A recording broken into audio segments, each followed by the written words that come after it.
अस्सलाम वालेकुम, this is Khalid Rizvi.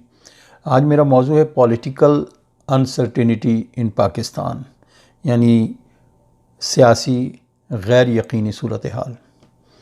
इस वक्त इसकी सबसे बड़ी वजह यह है कि इमरान ख़ान ने एक तरफ जो आइनी रोल है वो सदर आरिफ अलवी साहब का कि वो हलफ नहीं उठा रहे हैं, और दूसरा आइनी रोल जो गवर्नर का है जो कि पंजाब में वो वज़ीर आला के लिए हलफ नहीं उठा रहे हैं। तो ये एक किस्म का ब्लॉक कर दिया गया पूरे सिस्टम को। एक तरफ ये चल रहा है, दूसरी तरफ सारे नैरेटिव्स हैं जिसमें सबसे अहम साजिश है, और दूसरे गैरत, खुददारी, फिर अब तबलीग का आ गया नैरेटिव, तो अम्र बिल मारूफ नही अनिल मुनकर का नैरेटिव है। तो दोनों तरफ है जिसकी वजह कर एक पूरा एक प्रेशर बनाए हुआ। अब ये हो रहा है कि इलेक्शन कमीशन जो है वो जो उसके बाहर धरना। तो मकसद ये है कि ये जो तरीक़ेकार है या इस मेथड के ज़रिए जो इंतहाई नेगेटिव पॉलिटिक्स जिसे हम कह सकते हैं कि पूरे सिस्टम को ब्लॉक कर देना, आइन को चलने नहीं देना, तो ये जो सूरत हाल है वो इंतहाई ख़तरनाक है। और अगला फिर मरहला आ रहा है कि जी वो इस्लामाबाद में मार्च का भी आ रहा है। तो ये जो सारी चीज़ें, अब साजिश का जो एक तो नैरेटिव है वो अब तक उन्होंने इसके ऊपर यानी वो उसी में पूरी कौम को फंसाया हुआ है कि उस साजिश के नैरेटिव की बुनियाद पे कहानी शुरू हुई है जिसके तहत पूरा आइन को तोड़ा गया, एब्रोगेट हुआ, और फिर उसके बाद अपोजिशन के जितने भी लोग हैं उनको गद्दार कह दिया, और उसके बाद सारे इंस्टीट्यूशन को यानी जिसमें अदालत है और जिसके अंदर हमारी सिक्योरिटी इदारा है, इसके ऊपर हर तरह की ट्रोलिंग हो रही है। इसके ऊपर एक ट्रस्ट डेफिसिट का मामला पैदा हो गया है। तो कहीं जजेस का ट्रोलिंग हो रही है, कहीं chief of the army staff का हो रहा है। तो ये एक अजीब सूरत हाल है जिसके ऊपर हिंदुस्तान के एक मेजर हैं वो ये कहते हैं कि आज जो अवाम पाकिस्तान के फ़ौज को कह रहे हैं ये काम तो हम भी, मेजर गोरिया नाम है उनका, वो हम भी नहीं कर सकते थे करोड़ों रुपया दे के जो काम आज वहाँ हो रहा है। तो एक किस्म का डिवाइड है पूरा। तो ये जो इंतहाई मतलब है कि नेगेटिव पॉलिटिक्स जिसे हम कह सकते हैं वो इस वक्त इमरान ख़ान कर रहे हैं, जिन्होंने हमेशा हाई मोरल ग्राउंड रखा है अपने लिए, और अपनी परफॉर्मेंस को जो है वो बिल्कुल छुपा दिया है इस सारे नैरेटिव्स और इस सारे कार्ड्स जिसे ये कहते हैं कि मुख्तलिफ़ किस्म के कार्ड्स यूज़ करके इसमें अपने सारे जो पिछले दौर में गुज़रे हैं जिसमें कि इकॉनमी जो है बक़ौल शब्बर ज़ैदी के we are on the verge of bankruptcy जो हमारी इकॉनमी है। इसमें सबसे अहम चीज़ जो है मैं ये बताऊंगा कि साजिश का जो नैरेटिव है इसके अंदर फवाद चौधरी ख़ुद एक मंसूर के प्रोग्राम में एंकर पर्सन जो मंसूर है उनके प्रोग्राम में कह चुके हैं कि कोई ऐसा मसला नहीं, असल तो ये कि इस्टेब्लिशमेंट से हमारा मसद है, हमारी जो रिलेशनशिप है ख़राब हुई अक्टूबर से, और उसके बाद जो भी कुछ हुआ तो जिसकी वजह कर ये सारे मामले, वरना हम हुकूमत में होते। अच्छा, दूसरी तरफ आप आएँ कि सिक्योरिटी के पहले भी ISPR का एक कॉन्फ्रेंस हुआ, उसमें उन्होंने कंफर्म कर दिया कि नहीं, कॉन्स्पिरेसी जैसी कोई चीज़ नहीं है। फिर अब असद मजीद जो हैं उनको भी बुलाया गया, उन्होंने भी कहा कि कॉन्स्पिरेसी जैसी कोई चीज़ नहीं है। लेकिन उसके बावजूद इमरान ख़ान अपने बनी गाला में ये कहते हैं कि ये तो वही लिखा हुआ डॉक्यूमेंट में। तो मतलब ये है कि सियाह को सफ़ेद कह देना, और डॉक्यूमेंट स्पीक्स बाय इटसेल्फ। तो डॉक्यूमेंट में जब लिखा हुआ है तो फिर उनके कहने की क्या अहमियत है इमरान ख़ान के। लेकिन अफसोस होता है कि हमारे जो उनके जो फॉलोअर्स हैं वो फिर भी उनकी ज़बान पे बहुत ज़्यादा यकीन करते हैं, डॉक्यूमेंट्स पे भी नहीं करते हैं। तो ये तो एक मंतिक और दलील जैसी कोई चीज़ है ही नहीं अब लगता है। तो एक तो ये है। इन सब से बढ़कर जो सबसे बड़ी न्यूज़ है मैं वो आज बताना चाह रहा हूँ, जो कि नोम चॉम्स्की, जो कि अमेरिकई का बहुत बड़ा फ़िलासफ़र है और उसके अलावा पॉलिटिकल एनालिस्ट है। He is a well renowned and he is a great ये चॉम्स्की जो है वो सबसे बड़ा यूनाइटेड स्टेट्स के फॉरेन पॉलिसी का क्रिटिक है। तो वो ख़ुद क्या कहता है कि उसकी ज़बान से कि वो क्या कहता है, no substantial evidence of US hand in Pakistan regime change. तो ये आप अप्रैल 26, 2022 का अखबार है, ये इसमें उठा के देख लें आप। तो नोम चॉम्स्की ये कहते हैं, वो ये भी कहते हैं कि by that logic there are regime changes being planned constantly all over the world. पहले तो ये कहते हैं कि कोई ऐसा एविडेंस ही नहीं है कि रिजीम चेंज करने की बात, और दूसरे कि अगर ऐसा ही हो कि इस तरह के केबल और इस तरह से जो लेटर्स की बुनियाद के ऊपर हम कहें कि रिजीम चेंज हो रहा है, तो फिर तो हर लम्हे हर वक्त दुनिया में रिजीम चेंज हो रहा है। तो ये नोम चॉम्स्की हैं, इससे ज़्यादा मतलब है जिसे कहना चाहिए ऑथेंटिक किस्म का स्टेटमेंट और क्या कौन दे सकता है। तो इसके बाद भी अगर वो इस चीज़ को, तो बहरहाल it is already planned, then उन्होंने मानना भी नहीं है, इसलिए कि अपने ऑब्जेक्टिव अपने टारगेट हासिल करने के लिए सच और झूठ की कोई अहमियत नहीं है। ये तो जिसे कहते हैं कि मिकावेली की फ़िलासफ़ी यही है कि आप अपने टारगेट पे चाहे वो मींस कुछ भी हो उससे कोई फ़र्क नहीं पड़ता, आप एंड पे जाएं और टारगेट अपने अचीव करें, तो उसी को फॉलो कर रहे हैं। Any how let's move forward. अब हम ये कहते हैं कि इसके अलावा ये क्या कहते हैं, 3 ऐसे पॉइंट्स हैं जिसके अंदर मैं आज डिस्कस करना चाहता हूँ, जिसमें कि एक तो तोशा खाना का इशू है जो चल रहा है इस वक्त, और ये तोशा खाना में बताते ये हैं कि अब तक जो रिपोर्ट आती है कि 14 करोड़ 20 लाख का जो इन्होंने बेचा, और वो जो गिफ्ट बेचा भी है तो ख़रीदने वाले भी वही थे, कई गिफ्ट ऐसे जो मोहम्मद बिन सलमान ने ख़ुद ही ख़रीदा है। तो अखलाकी एतबार से तो मामला है ही कि गिफ्ट जिसने दिया घूम फिर करके वो उसी के पास पहुंच गया। तो ये तो मोरली अखलाकी बुनियाद पे गिफ्ट का एक तो ये पहलू है। दूसरा लीगल पहलू यही है कि गिफ्ट जो है वो अब वो कहते हैं कि हमने 50% दे करके लिया और कुछ सड़कें बनानी, जिसके कोई बेसिस नहीं है, उसकी वैल्यू को आप कम कर दें, 50% दे दें तो 2-3, तो ये 30 लाख कभी आपने उसका खर्च कर दिया। तो ये सारी चीज़ें घुमाने वाली बातें हैं, और तो ये क्लियर नहीं है अब तक, इसका भी फ़ैसला तकरीबन आने वाला है तोशा खाना का। तो अब देखें जिस तरह से time to time Imran Khan एक वाहिद ऐसे लीडर हैं जो अपने आप को एक मुस्लिम वर्ल्ड के लीडर अपने आप को कहते हैं, फिर अम्र बिल मारूफ नही अनिल मुनकर, और अब तबलीग का भी इस्तेमाल। तो मकसद है ये जो कार्ड है मज़हब का कार्ड सबसे ज़्यादा इस्तेमाल करते हैं वो।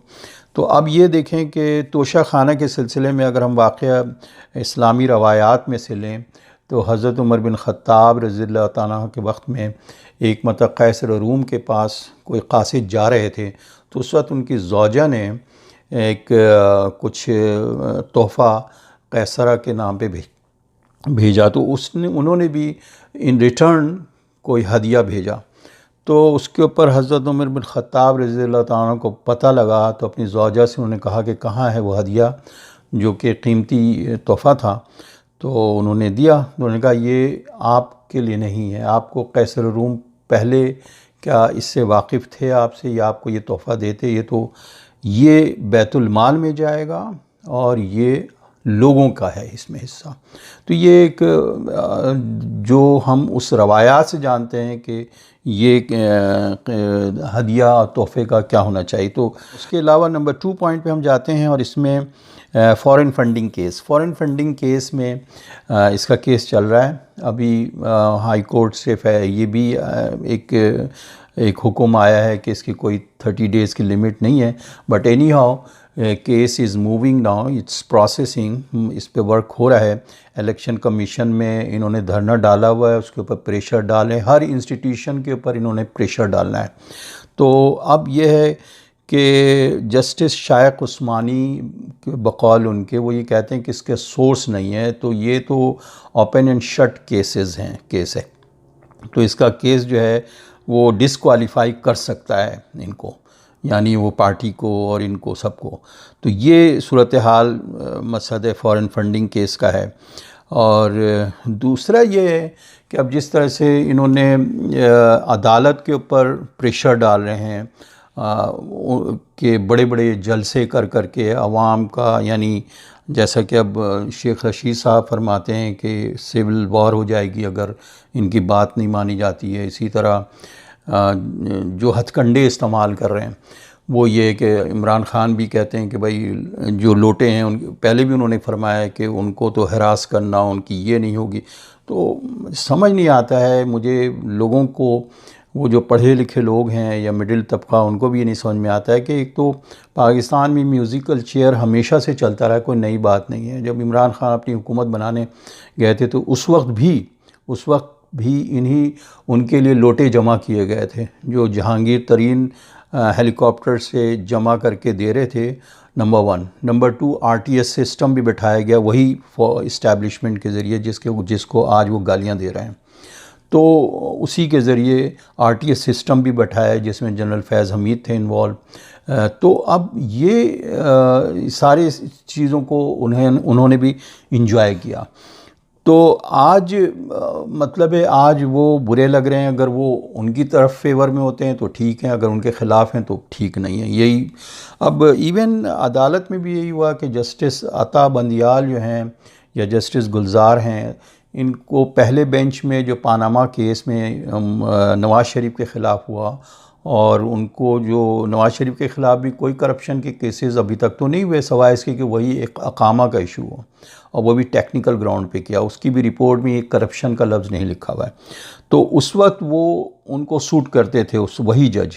लेकिन अब ये इनके ख़िलाफ़ जब आ गया तो ये कहानी होने लगी रात के वक्त क्यों खुला। अरे भाई रात ठीक है, ये जो है चूरन बिकता बहुत है वहाँ हमारे पाकिस्तान में, हमारे लोगों के दरमियान जो बेचारे हैं, कि रात को क्यों खुला। आपने आइन तोड़ा है, ब्रुगेड किया है, तो रात के खुलने में रात को नहीं खुलेगा तो कब आपको। सवाल ये कि कॉन्स्टिट्यूशन और आइन की अहमियत क्या है। तरक्की याफ्ता कौमों की जहाँ मिसालें दी जाती हैं वो कॉन्स्टिट्यूशन डे मनाया जाता है। आइन एक मुक़द्दस किताब है, उसको एब्रोगेट कर रहे होते हैं जो डिप्टी स्पीकर जो हैं जनाब कासिम सूरी साहब, जो ख़ुद मतलब है कि स्टे ऑर्डर जिनका इन्होंने लिया वो 50,000 फेक वोटों से आए हुए हैं, जिनके पैर के निशान हैं उसके ऊपर, और स्टे ले लिया। जहाँ जहाँ इन्होंने अपना फ़ायदा उठाना वहाँ स्टे ले लेते हैं वो। और उन साहब ने पूरे इसको एक डॉक्यूमेंट, एक केबल को, जो कि बाद में कहते हैं कि उन्होंने केबल ही नहीं देखा, उसकी बुनियाद के ऊपर पूरे इसको यानी वोटिंग को ख़त्म कर दिया। कॉन्फिडेंस नो वोट कॉन्फिडेंस जो हुआ वो नहीं होने दिया, और फिर उसके बाद आर्टिकल 5 के तहत उन लोगों को गद्दार कह दिया। तो इतने सारे फॉलोअर्स हैं किसी भी पार्टी, चाहे नवाज़ शरीफ हों या जरदारी हों, उनके पीछे एक फॉलोअर्स होते हैं। आपको तो 28% वोट मिला है अब तक पिछले इसमें, तो बाकी तो आप 70% लोगों को, आप सारे लोग गद्दार हैं। तो ये जो रवैया है ये इमरान ख़ान का, जो कि सिर्फ हवस इक़्तिदार में इतने जुनूनी हद तक पहुंचा दिया है, और ये भी नहीं सोचते हैं कि कौन से अल्फाज न जाने वहाँ, जैसा कि शेख रशीद साहब फरमाते हैं कि ब्लड शेड हो जाएगा और सिविल वॉर हो जाएगा।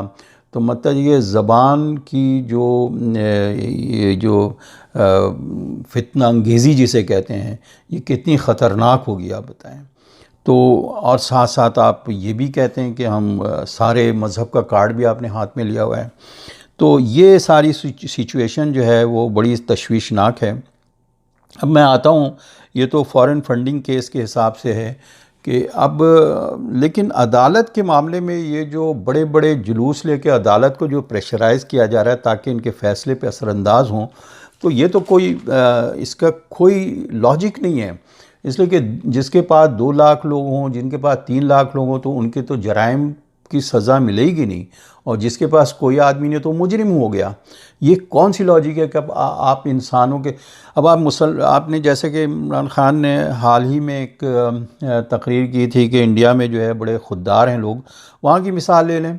ये वाक़या कोई अगस्त 25, 2017 का है, और न्यूयॉर्क टाइम में भी आया इसका, violent protest in India turn deadly after guru's rape conviction. एक बहुत बड़ा स्पिरिचुअल लीडर उनका था गुरमत राम रहीम सिंह, और उसने जिसके फॉलोअर्स जो तकरीबन थे वो मिलियंस ऑफ फॉलोअर्स, और लोकसभा में भी उसका असर बहुत था। लेकिन ये रेप के इसमें कन्विक्ट हो गया था, तो उसके ऊपर जो जिस दिन तो उसके ऊपर सारे जो लोग हैं तकरीबन 30 लोगों ने का उसमें एटलीस्ट 30 पीपल किल्ड, 30 आदमी मारे गए और 200 आदमी ज़ख्मी हुए, और आर्मी भी रेडी थी उसको कंट्रोल करने के लिए। लेकिन देखें, अदालत को फिर भी अपहोल्ड किया गया और अदालत ने अपना फ़ैसला सुनाया और 25 साल इम्प्रिजमेंट में है वो इस वक्त। तो आप मिसाल तो ले रहे हैं इंडिया की, लेकिन आपको ये चीज़ भी कबूल करना चाहिए, बजाय इसके कि आप ये कहें कि हम इतने लोग जमा कर दिया, इतना बड़ा जलसा, तो कोई अदालत नहीं, कोई आइन नहीं, सब चीज़ें ख़त्म होनी चाहिए। अब सिर्फ आप अपने हिसाब से अपने जो लोग जमा करते हैं, आप उस बुनियाद पे अपने सारे केसेस या अपनी सारी करप्शन को और सबको छुपा दें आप। तो ये कैसे है कि आप पिछले दौर में तो आपने नायब के ज़रिए नायब को इस्तेमाल किया और उसके ज़रिए आपने उनके ऊपर करप्शन के चार्जेस लगाए और जेलों में डालते गए, आप सबको बंद करते गए।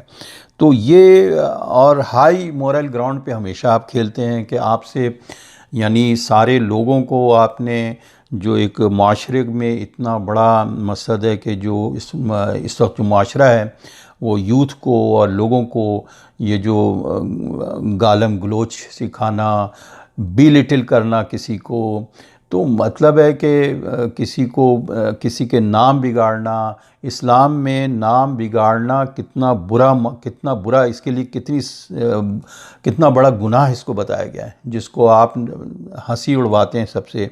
अगर ऐसे ही है किसी के, तो इंस्टीट्यूशंस आपके काबू में थे, आपने उनको इंस्टीट्यूशन के ज़रिए आपने नैब लगाया हुआ है, जेल में भी डाला हुआ है, उसके ऊपर गए।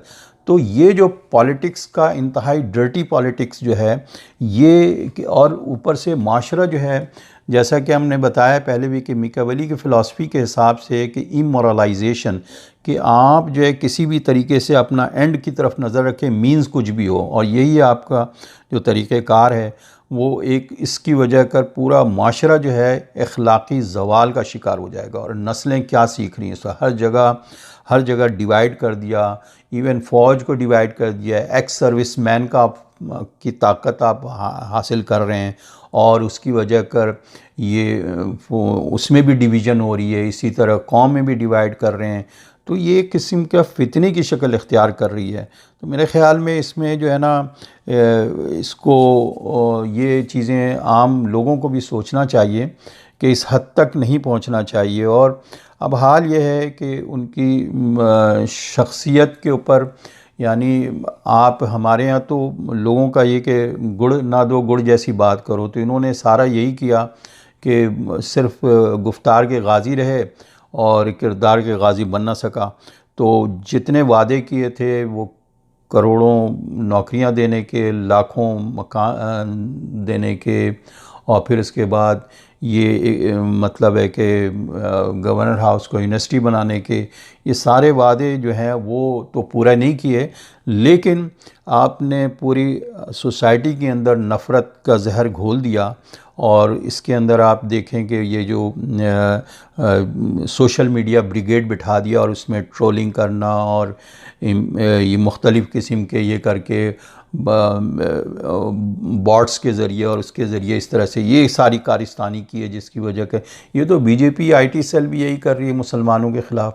तो सवाल ये कि इतना ज़्यादा इतने एक्सट्रीम पे पॉलिटिक्स को लेके जाना जिसमें कि खून खराबा हो, तो ये रेड लाइन क्रॉस करने वाली बात है, ये इतनी ख़तरनाक है। अब मैं आता हूँ, एक और चीज़ है जिसमें जस्टिस फ़ायज़ ईसा, ये जस्टिस फ़ायज़ ईसा का केस जो था, जिसके पर ख़ुद इमरान ख़ान ने पेशावर के इसमें बताया कि इट वाज़ ए मिस्टेक।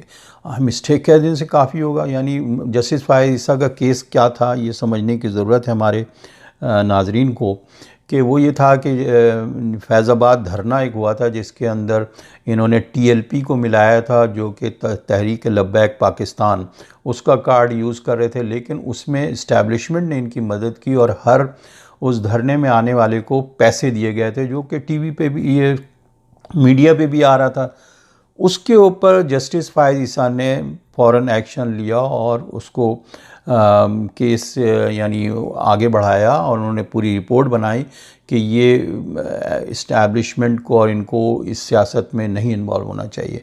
उनकी इसके अंदर इन्होंने आरिफ अलवी के ज़रिए रेफरेंस दाखिल करवा दिया जस्टिस फ़ाइज़ ईसा के ख़िलाफ़, और उनको 2 साल से पूरी उनकी फैमिली को इस तरह अजियत दी गई है, इस तरह तंग किया गया है कि ऐसे उनको उनके यानी किरदार कशी की गई है, उनकी ट्रोलिंग की गई है, लंदन तक उनको तंग किया गया। उनकी जस्टिस फ़ाइज़ ईसा की जो मिसेज़ हैं सरीना ईसा, तो आखिर तक वो उनकी बेटी और माँ कोर्ट में जाते जाते रोती थी ये।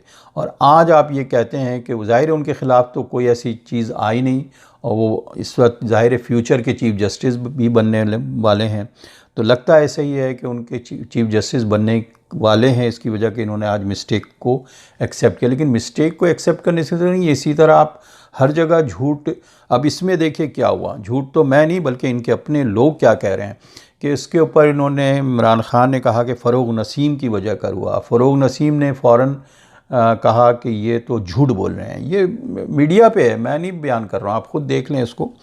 तो फ़रोग़ नसीम ने कहा कि ये झूठ बोल रहे हैं, कौन? इमरान खान। तो उधर से फवाद चौधरी उनको कहते हैं कि तुम झूठ बोल रहे हो, तो उसके ऊपर श्री मज़ारी जो है उनको सपोर्ट कर रही होती हैं। तो ये सारा सिलसिला है, और आज भी हम कैसे समझें कि जो इतने सारे जो इन्होंने नैरेटिव बनाए हैं, जिसमें साजिश का नैरेटिव है, उसके अलावा इम्पोर्टेड का क्या मतलब है, ये नहीं समझ में आया। इम्पोर्टेड जो है, आप ये देखिए कि सारे जो लोग हैं इनके साथ, जो इनके एडवाइज़र्स हैं, जिसमें शहबाज गिल साहब हैं, ये तो ख़ुद US सिटीज़न हैं, ये ख़ुद US सिटीज़न हैं। और उसके अलावा ये जो है क्या कहते हैं,